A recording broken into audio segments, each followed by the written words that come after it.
My pleasure to introduce two of Georgetown's startup Hoyas, our Hoyapreneurs, whatever you want to call them, two of our great alumni. They are two of the three co-founders of Sweetgreen. These three guys were students here at the McDonough School of Business. I say here, we weren't in this building when they were in school. They graduated in 2007, and before they finished school, they had identified a problem. And they went to start a business to solve that problem, and that was a lack of healthy food alternatives near campus. So now there are 20 Sweetgreen restaurants, most of them in this area, but a couple in Philadelphia, and new ones now in Boston and New York City. The two newest ones just opened the last couple of months, and they're killing the expectations from what I understand, so congrats on that. So these guys have built a business that is relatively easy to understand, right? It's a salad restaurant. Most of you have probably eaten at one of theirs. If you haven't, you're missing out. But one of the great things about it is they're pursuing their passion, and you'll get to hear from them. I imagine it'll come through pretty clearly. They're making a difference in the world as well, and that's one of the things that Georgetown's really proud of, is our entrepreneurs that can go out and make money and do a great thing in business, but also make a difference in the world and the community around them. For the reasons I just mentioned, their success, they were actually recognized earlier this year by Georgetown's brand new Alumni Entrepreneurship Alliance. So our Alumni Association has a new Entrepreneurship Alliance. These two guys, the Sweetgreen and another company called Meet Me, were recognized with our first ever Alumni Entrepreneur of the Year awards. So these guys didn't know this, but I'm going to actually present their plaques here today. And to help me do that, I'll call up one of the leaders of our Alumni Entrepreneur Alliance, Devin George. And with that, Nick Jammet and Nathaniel Rue, come on up. The two of the co-founders of Sweetgreen.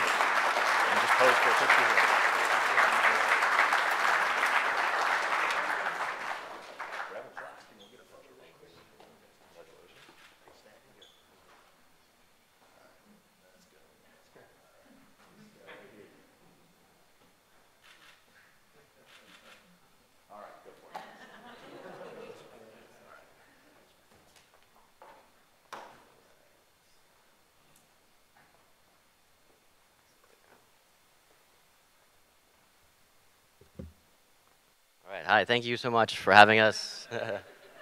Thank you to Jeff, and thank you to TechBUZZ. Thank you to Georgetown. It's always great to come back and to be on campus. But most mornings when I wake up, I have to beat my roommate John to the shower because there's only really enough hot water for one. We run out of the house, and Nick's waiting for us. This is a quick photo, a snapshot of us earlier this week, running out of the house. And we carpool. We start our conversation that we've had for the last 6 years, and our partnership continues. And so when you think about what you want to do when you grow up, when you think about the job that you wanted when you were a little kid, and the person you want to marry, a lot of times you don't think about that professionally. We're big believers that you really are the average of the 5 people you hang around with the most, and that's not only personally, but it's also professionally. And we're big believers in this idea of the virtuous cycle, which is, you know, good breeds good, bad breeds bad, but great breeds great. And it's so important to just surround yourself with incredible people. And even before we had the idea, we saw this. We were very blessed because we saw a lot of these values in our parents. All of our parents are entrepreneurs. Nick's parents have been working in the restaurant together for over 20 years. John's dad and his 2 brothers have been working together for almost 25 years. And my dad and his sister have been working together as entrepreneurs for over 20 years. And so we kind of grew up with this in our DNA. We saw them, start their businesses. We kind of grew up in their offices or their kitchens. And that was what really kind of struck a chord with us, is seeing 2 people work together to bring something to life. And before we even had, an idea or anything, we were students here at Georgetown, and we had an idea, and we had this problem that we wanted to solve: healthy eating. And it was just another business plan filed away in one of our drawers. It's called Greens. It wasn't even called Sweetgreen. And John and I we put together a 4-page business plan that had a cover sheet, pictures of furniture. That's about it. And we went out, and we were really excited, but we realized we were missing part of the puzzle. We realized that we need somebody like Nick, who had food experience to really complete the puzzle. And so it wasn't until then, it wasn't until we found Nick, was when the Sweetgreen journey really began. And so a lot of times, a lot of entrepreneurs that we interact with are so fixated on the idea or the invention or, or the next Facebook or the next app, but we're really big believers that it's not just about the idea, it goes beyond that. It really starts with the people. It starts with the partnership, and we think that's the special sauce to any entrepreneur idea. So looking back to the beginning of our partnership, it started actually, if you can see in the corner of this photo, that brick building, that's where the three of us lived senior year of Georgetown. I lived around the corner, and John and Nate lived in the brick building, and that's where it all started. We would walk by this little tavern every single day on our way to class and just see it sitting there empty. And like Nate said, we had this business plan, and one day it just hit us. This is the perfect spot. This is where we should start our business. We had this partnership. We had complementary skills. We had a shared passion, and this is it. This is where we're going to start it. And I remember the landlord of our Georgetown store is the same landlord of John's building. So we called her up, and she wouldn't return our call. John called her every day for 30 days. Finally, she decided to respond to the call just to get us to stop calling her. And we went and sat down there, showed her this little business plan. And I guess she saw something in us, or she just didn't want us to bother her anymore. So she decided to lease the space to us, to 3 college kids. And that's where it all started. We decided this is where our business was going to start. We were going to create something. We saw all of our friends around us, no matter who it was, the kid that was the big stoner in class, the kid that was the finance geek. They all were going to these info sessions to become bankers or consultants. Didn't matter who they were.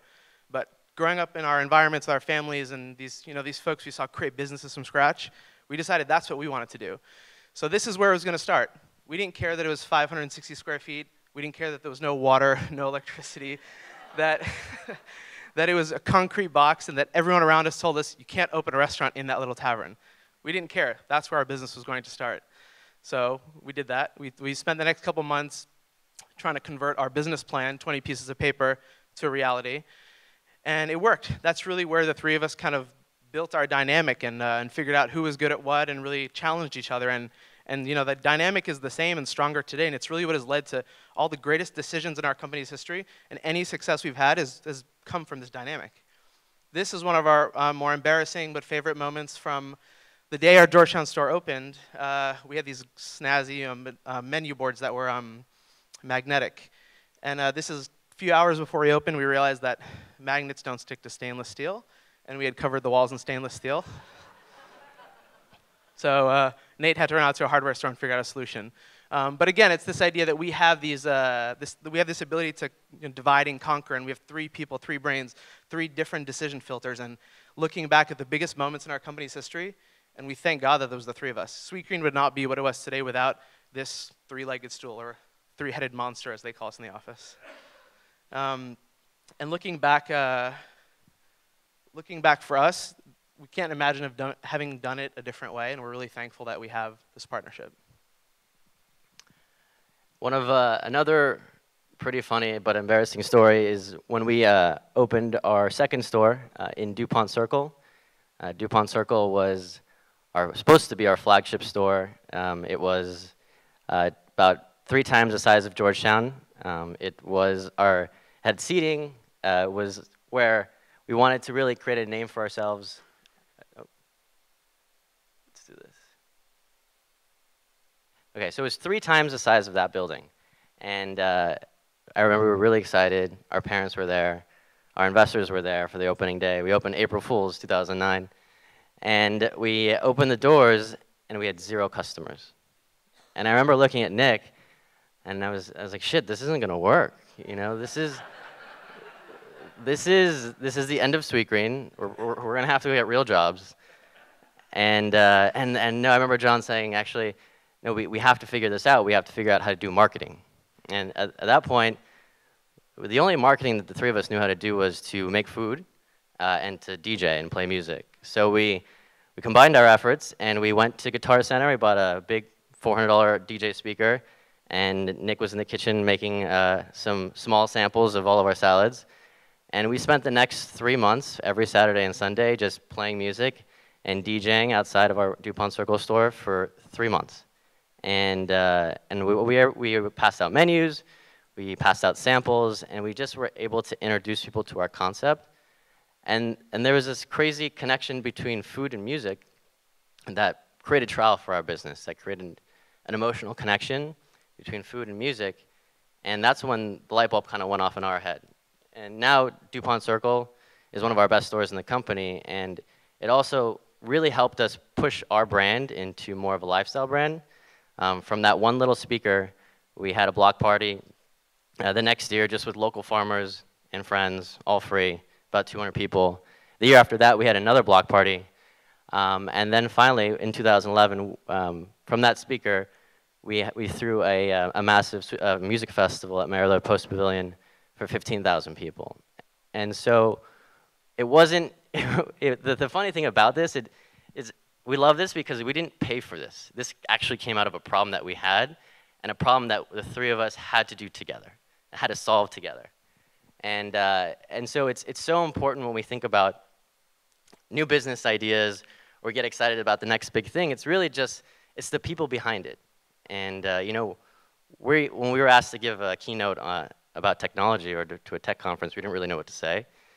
But the one thing that we can share is our story and how we started. And we think the universal thing that really brings everything together is this idea of partnerships, because they really amplify everything. They're really contagious. It's that energy that you can't really find by yourself.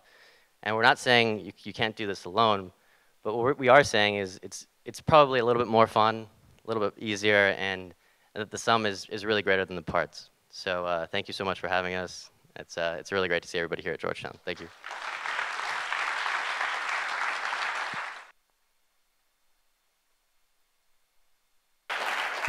Thank you, guys. That was terrific. Always nice to see success stories. Thank you very much. So thank you, Nate and Nick. And we're going to just winding down to the very end now. We do want to thank all the CEOs and the founders who presented today, and our investor panels, and the those 18 terrific companies you've heard. So let's give one more round of applause for all of them.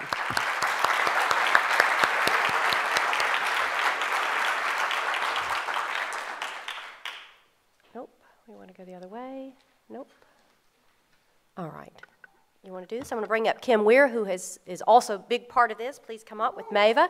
And Kim's going to walk us through some of the thank yous, and then we're going to retire upstairs for the reception. But before she does this, Kim is representative of an enormous amount of people who are very much part of all this behind the scenes. And I know Jeff Reed would second this with me and join me in saying thank you to people like Kim who are passionate about this, and our staffs, Jeff's staff and the team here at Georgetown. They've been terrific to work with, and they've all made this possible for you all to be here. So thank you to the staffs of everyone, and Kim joins me in that as well. So Kim, why don't you pick up and thank those other people.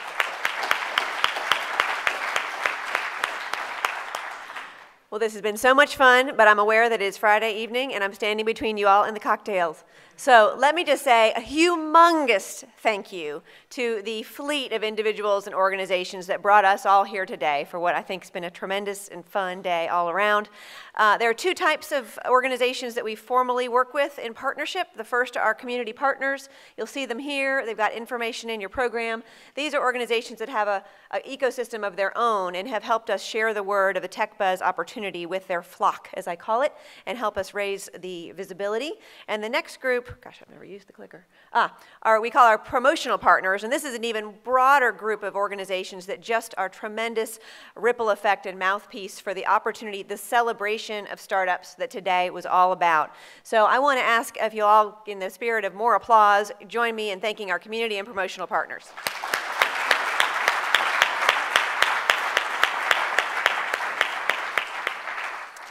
I had offered as one of the little bits of bait that, you know, when you have a partnership, you have to offer some kind of a treat in order for them to get you to do what you want them to do. So the treat is that there will be bragging rights for the community partner and the promotional partner that helped us bring the most folks here to TechBUZZ, Georgetown. The bad news is I don't get to announce that right now.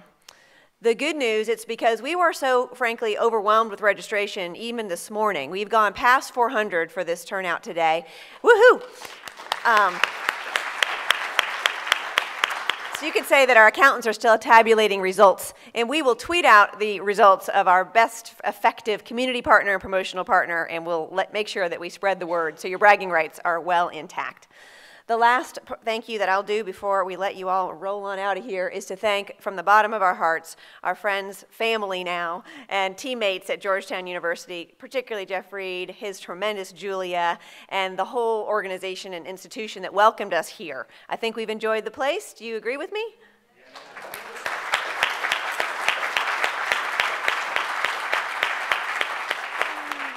So this was a big first for us to do TechBUZZ at a university setting. Boy, you set the bar high. We loved every bit of it. The party is not over. The celebration continues, and we will move on upstairs for a beautiful networking reception with a view of the nation's capital in the Fisher Colloquium. So please join me and have a great weekend.